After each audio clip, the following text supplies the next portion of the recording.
In charge Thane वाला बशारत अली की police team के हमरा दबंग कार्रवाई, 302 का मुलजिम चंद मिनटों में गिरफ्तार। तफसीलात जानते हैं मलिक मोहम्मद इमरान से। जी बिल्कुल, एसपी कैंट कैप्टन रिटायर काजी अली रजा की हदायत पर चौकी इंचार्ज अवान डायवाला बशारत अली ने पुलिस टीम के हमरा 15 की कॉल पर फौरी एक्शन लेते हुए छुरियों के वार से 55 साला मोहम्मद अब्बास को कत्ल करने वाले मुलजम उस्मान को आला कत्ल समेत चंद मिनटों में गिरफ्तार कर लिया।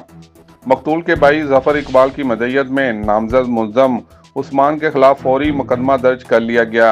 एसपी कैंट कैप्टन रिटायर काजी अली रजा ने इंचार्ज चौकी अवान डायवाला बशारत अली और पुलिस टीम को दबंग कार्रवाई पर तहरीफी सनात देने का ऐलान किया है। एसपी कैंट का कहना था कि कानून हाथ में लेने वाले किसी रियायत के मुस्तहिक नहीं। जी।